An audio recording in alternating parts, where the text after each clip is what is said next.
Notification आपके पास चला जाएगा।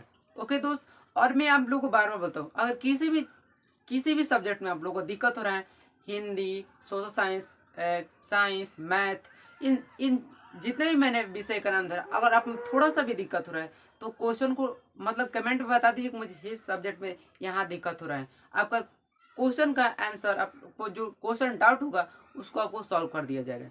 ठीक है, चलिए, तो इस चैनल पर नए हैं मतलब चैनल को सब्सक्राइब कर देना एंड अपने दोस्त को बार पूरा सेंड कर रहा हूँ, ये वीडियो अपने दोस्त को पूरा सेंड कीजिए, पता चले कि मतलब ऐसा जब ऑब्जेक्टिव जो बिहार बोर्ड है वो पूछता है, ऐसा जो लोग ऑब्जेक्टिव तैयार भी किया जाता है। और आप लोग को एग्जाम में जो 2 कलम लेकर जाना होगा, ब्लू और ब्लैक, है ना। एक से आप लोगों को क्या करना होगा, जो हेडलाइन है, जैसे मान लीजिए कि मेजनी के बारे में, तो मेजनी लिखकर उसके अंदर अंडरलाइन, अंडर का मतलब नीचे, लाइन मतलब रेखा, नीचे लिखा रेखा खींचकर और एकदम अच्छा से लिखोगे, एग्जामिनर खुश हो जाए, आपको फुल मार्क्स दे दे।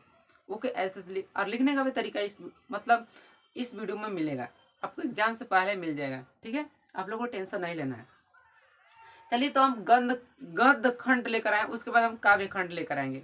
ठीक है, तो गद्य खंड में दिया दोस्त श्रम विभाजन जाति प्रथा। दोस्त, जो श्रम विभाजन जाति प्रथा के लेखक है भीमराव अंबेडकर। कौन है? भीमराव अंबेडकर। इसको ट्रिक से कैसे याद रखना है मैं भी बताऊं। तो श्रम विभाजन मतलब बांटना, नहीं हो रहा कि 2 आदमी बंटवारा हो गया, मतलब विभाजन हो गया, बट गया, एक दूसरे से अलग हो गया। तो विभाजन का मतलब क्या था? अलग होना। तो भाई श्रम विभाजन बांटने का काम कौन करते थे? भीमराव अंबेडकर। किस चीज को बांटने करते थे? जाति प्रथा को बांटने का काम करते थे। कौन? भीमराव अंबेडकर। ठीक है, 2 नंबर में दिए 20 के दांत। अच्छा जी, 20 के दांत जो जहर होता है, तो 20 के दांत के लेखक कौन है? तो 20 के दांत के लेखक कौन है? तो नलिन बिलोचन शर्मा। कौन है? नलिन बिलोचन शर्मा। इसको कैसे याद रखना होगा? ट्रिक से। इसको ट्रिक से ऐसे याद रखना होगा कि 20 के दांत कौन निकालते थे? 20 के दांत कौन निकालते थे? तो भाई नलिन बिलोचन शर्मा। क्या निकालते थे? तो 20 के दांत निकालते थे ना। देखिए आप लोगों को 20 के दांत जो है, 20 के दांत कौन है? तो नलिन बिलोचन शर्मा। तो कोई पूछेगा, दे देगा कि 20 के दांत के लेखक कौन है, तो आप लोग को कौन निकालते थे 20 के दांत? नलिन बिलोचन शर्मा। ओके, तो आप लोगों को टिक करना है नलिन बिलोचन शर्मा पर। ओके फ्रेंड्स, फिर हमने 3 नंबर में दिया भारत से हम क्या सीखे। जिस देश में हम कंट्री में रहते हैं उस देश के बारे में हम क्या सीखे। तो इसका कथन कौन? मैक्स मुलर ने दिया था कि जो हम लोग भारत में रहते हैं वो हम क्या क्या चीज सीखे हैं और क्या क्या नहीं सीखे हैं। तो यहाँ से आप लोगों को एक चीज सीखने को मिला कि दोस्त देखिए, लॉकडाउन कोविड-19 के चलते कुछ लोगों को मतलब जो ट्यूशन चाहे जहाँ भी आप लोग पढ़ने जाते थे वहाँ का तो मतलब बंद हो गया था, लेकिन उस समय ऑनलाइन का भी जमाना था। कुछ लोग यूट्यूब पर पढ़ा रहे थे, लेकिन आप लोग उस समय मतलब मजे ले रहे थे, लेकिन अब आप लोग को दिक्कत हो गई। इसलिए आप लोग को यहाँ से सीखने को मिलेगा कि नेचर फिर से अगर ऐसा मौका दे दी, आप लोग को ऐसा मौका का इंतजार नहीं करना है। अगर दुनिया में आगे बढ़ना है तो एक मिनट के आप लिए महत्वपूर्ण है। तो नेचर हमें यह सिखाती है कि हमें कोई भी समस्या आ जाए, लेकिन हमें अपना लगातार काम करना चाहिए, कभी भी रुकना नहीं चाहिए। ठीक है, तो भारत से हम क्या सीखे, मतलब हम जो देश में रहते उससे हम क्या सीखे। इसके लेखक है मैक्स मुलर। कौन है? Max Muller. ठीक है, और फुल नंबर दिए नाखून क्यों बढ़ते हैं। एक दिन इस स्टोरी में पढ़िएगा तो एक दिन लड़का, मतलब जो पोएट है उसकी एक लड़का ने पूछ दिया कि हम लोग को नाखून क्यों बढ़ते। वहां से वो चल जाते हैं, एक तालाब के किनारे बैठते हैं, वहां से देखते वो उनके माइंड में घूमने लगता है कि भाई नाखून क्यों बढ़ते। वहां से वो सोचने लगते हैं और उस पर सोचो एक स्टोरी लिख देते हैं जिसका नाम है नाखून क्यों बढ़ते हैं। तो भाई नाखून क्यों बढ़ते हैं, इसके लेखक है हजारी प्रसाद द्विवेदी।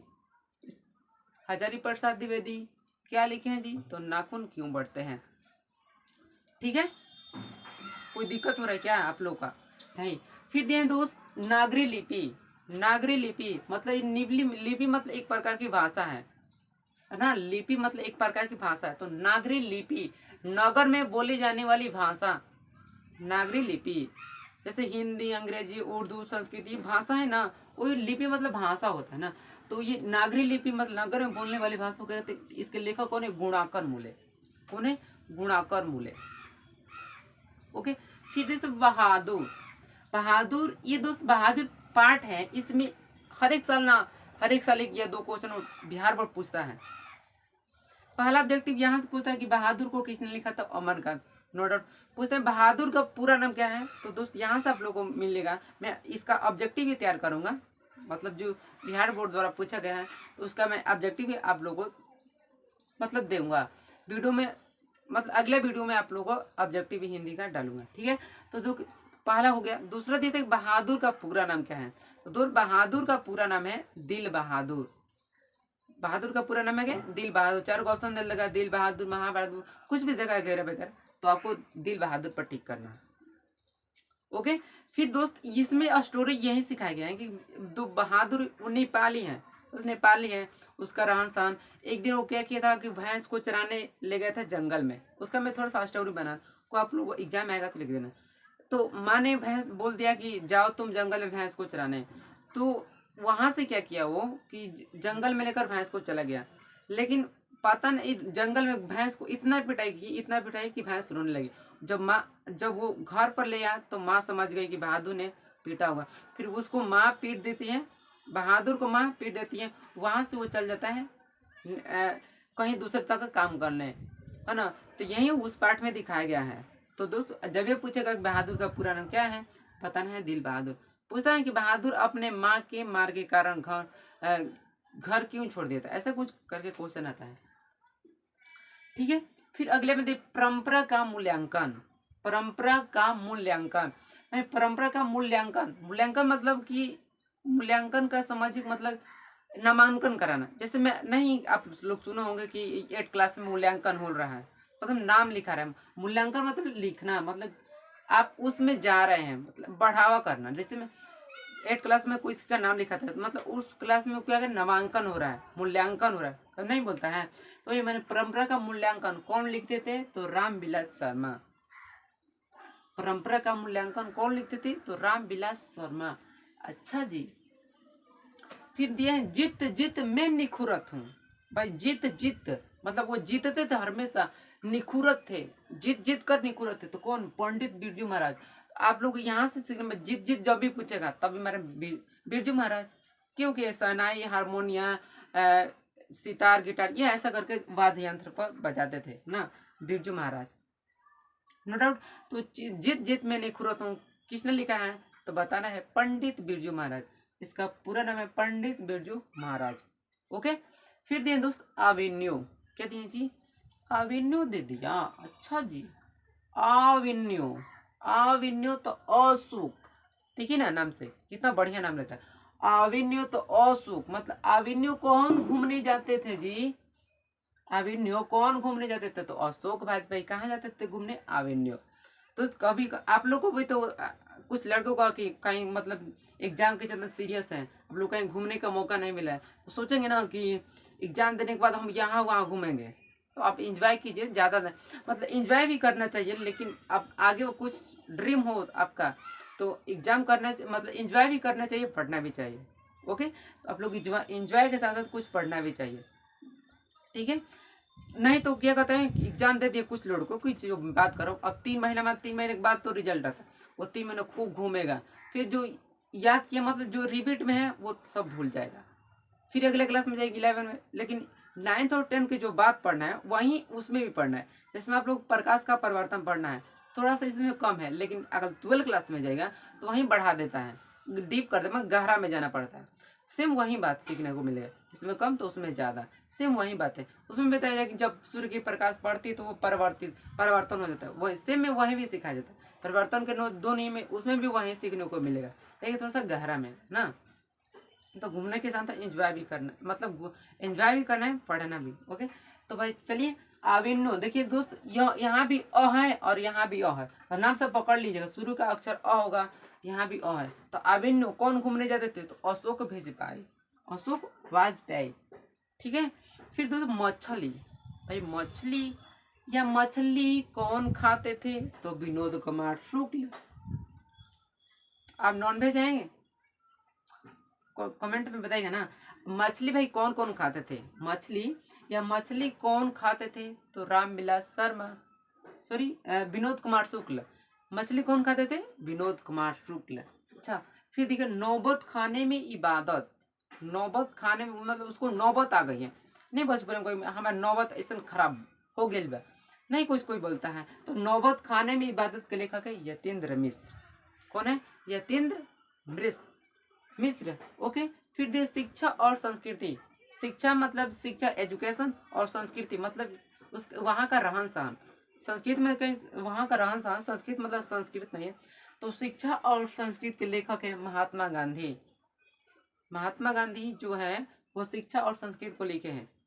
ठीक है, तो इतना को स्क्रीनशॉट कर लीजिए। अब हम ये गद्य खंड का, अब हम एक काव्य खंड के बारे में लेकर आता हूँ, तो इतना को आप स्क्रीनशॉट ले लीजिए।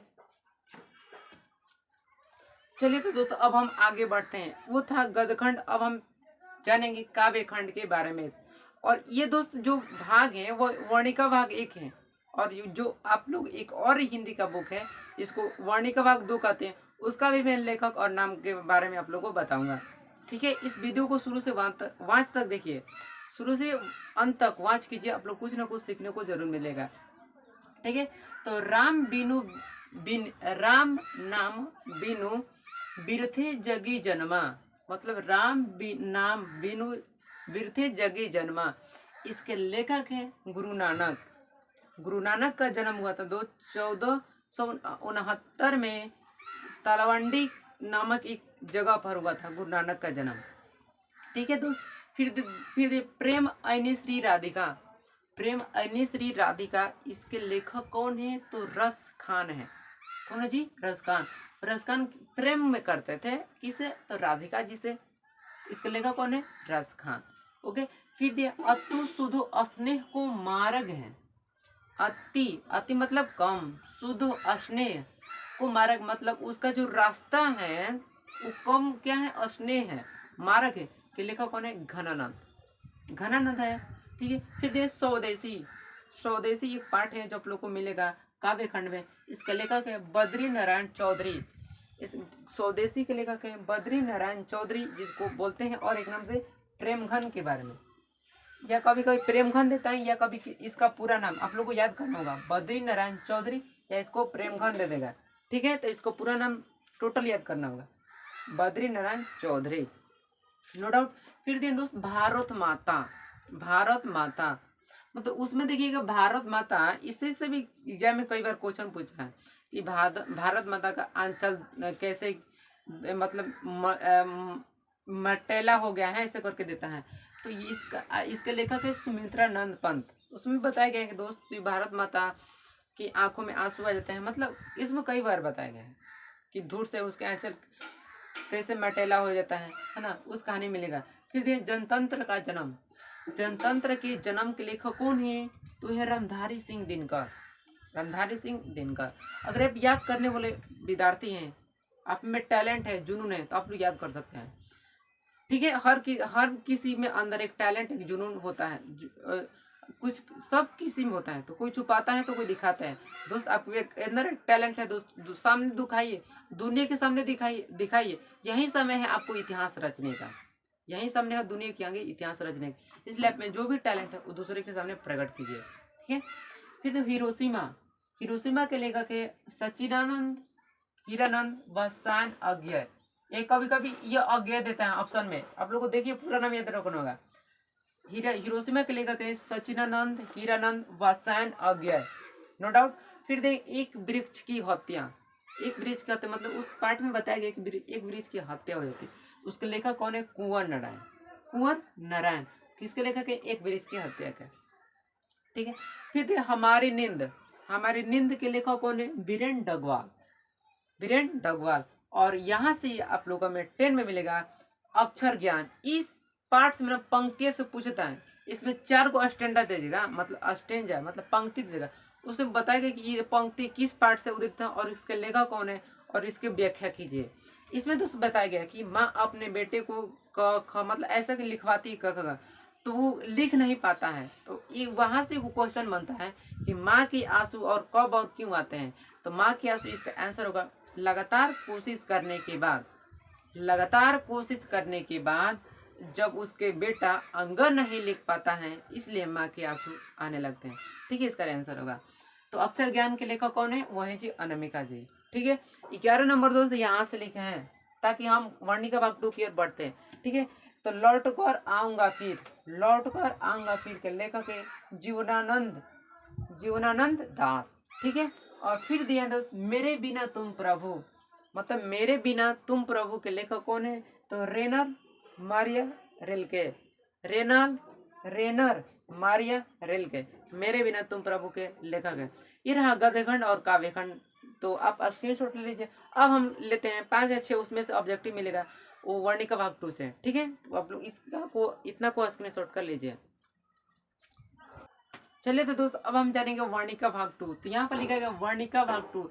ये आप लोगों को किताब 10 या 12 रुपये का मिलेगा। इसमें दोस्त 5 लेसन पढ़ना है।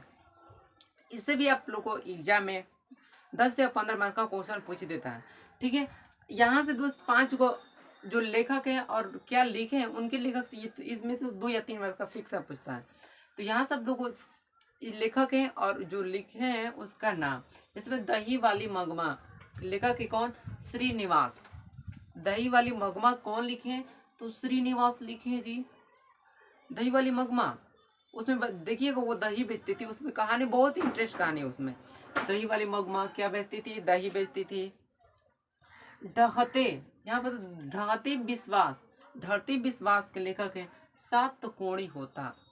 सातकोणी होता क्या लिखे? ढहती विश्वास। ओके फ्रेंड्स, फिर दिए माँ लिखे ईश्वर पेलेटिकर। ईश्वर पेलेटिकर। ठीक है, फिर 4 नंबर है नगर कौन लिखे? तो नगर लिखे सुजाता जी। नगर कौन लिखे? सुजाता जी। और एक बच्चा है धरती कब तक घूमेगी, इसका लेखक है सांवर दैया। कौन है जी इसके लेखक? सांवर दैया। ये रहा दोस्त वर्णिका भाग 2 का 5 लेसन, जिसमें से पूछता है एक आप लोग को जो सेंटर एग्जाम हुआ था उसमें हमें फिक्स आके पूछा था। ठीक है, तो ये रहा वर्णिका भाग में आप लोगों को 5 लेसन पढ़ना है। ठीक है दोस्त, आज हमने आपको बताया गद्यखंड, काव्यखंड और वर्णिका भाग 2। इसमें से आप लोगों को फिक्स है 6 या 7 मार्क का क्वेश्चन यहाँ से आप लोग को तैयार हो गया। अगर आप लोग को अगर 80 या 90% का टारगेट रखें तो आप लोग को इस चैनल में बने रहिए। ये चैनल आपको बहुत ही प्रोवाइड करेगा। ठीक है दोस्त, अगर मान लीजिए किसी का लड़का का 290 है, मान लीजिए वो अभी 2nd डिवीजन है, समझिए एक नंबर महत्वपूर्ण है आगे बढ़ने के